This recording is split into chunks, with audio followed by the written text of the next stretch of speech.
If there's something else I'm obsessed with besides leg warmers, it's a cat hat. And it seems like I'm not the only one because every single time I crocheted a cat hat for myself, I gave it away to somebody because somebody wanted one. And in total, I crocheted 5 cat hats for myself and I gave them away all. I don't have one single crocheted cat hat, but I have the sewed one, which is a lot easier and faster, and it has fur actually.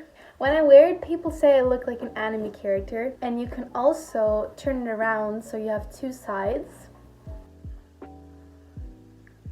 And I think it's really cute too, so I'm gonna show you how to make it. For fabric, it doesn't really matter what fabric you use, it just has to be stretchy, so whatever. You can see I also, for the other cat hat, I used some fur, but it was also stretchy, so it doesn't really matter. Sorry, my camera didn't film me cut out the pieces, but technically you just cut out 2 pieces that are 28.5 centimeters broad and 50 centimeters long. Then you take them apart and you fold them over, right side together with right side, and you just sew along on each side.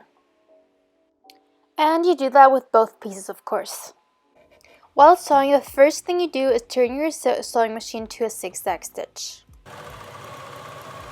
When you're done with that, you take your pieces, turn one of them around, and then you stuff it into the other one. Yeah, like stuffing a turkey. Only here's it important that right sides face each other. So see, the other one is stuffed into has the seams outside, so the left side is outside, and the other one inside has also the seams inside. Pin those bad boys together and really make sure that the seams sit on top of each other, and then just sew along there. But there's just one thing. You have to leave a space. I would say a space about 6 centimeters big, and that space we'll use to turn the hat around. While sewing, it is very important to note that you cannot, I repeat, you cannot stretch the fabric while sewing, because that's gonna look very silly. So just make sure you're not stretching it, okay? Then your hat should almost be finished. You just gotta find the hole, and then you're gonna turn the hat around. So, here's the hole, I just found it, and you're gonna stuff it just inside. And then you're gonna get like a weird looking hat, I guess, like it's just 2 sides, but then you're gonna stuff the one into the other one again, like we did in the beginning, only that now the left sides are facing each other and the right sides are outside, and then we're just gonna sew it together. So now, my love, you will need needle and thread. I know, hear me out. I know hand sewing is really fucking annoying, I know.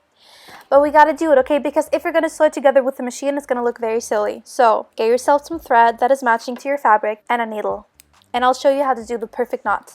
And look, even I, as a sewing pro, am struggling with needle and thread. So chill the fuck out if you can do it at the first time, okay? Look, I had to try too, but you can do it in the second time. Just keep trying. This knot is called der Wurzelknoten, and I kind of made it up. So, hold the end of the thread with your middle finger and your thumb, and then make a cross over your finger like this. Then take your thumb, put it onto the cross, and twist it upwards like this. You can see on the other side, and then take your middle finger and just pull it down. And then you'll have a Wurzelknoten. It's a bigger knot than a normal knot, which is better because the normal knot often just slips through. You're gonna start by taking your needle and putting it inside of the hat so the knot will not be seen. Then you turn it around, fold over the edges, and now we're gonna do a knot, which I don't know what it's called, but let's just call it the seamless knot. So you take a piece of the fabric on the one side, it should be like 1 millimeter, and then on the other side you'll do the same, and you'll start exactly where you stopped on the other side. So just like that. And then when you pull, it just pulls together and you see no thread.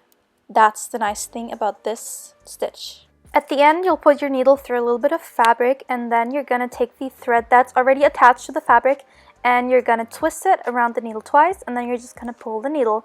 And that whole procedure we're gonna do twice, which is just the finished knot. So twist it around again twice and pull the needle.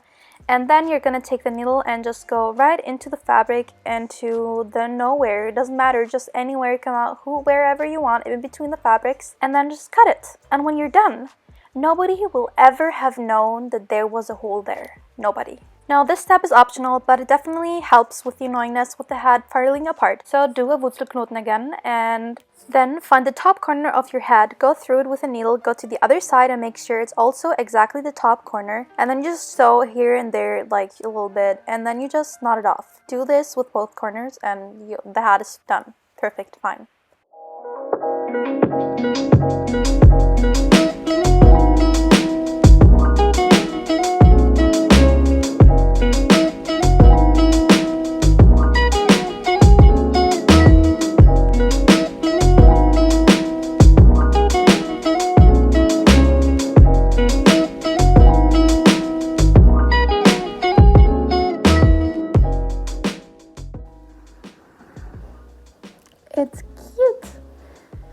And I do look a little bit like an anime character, but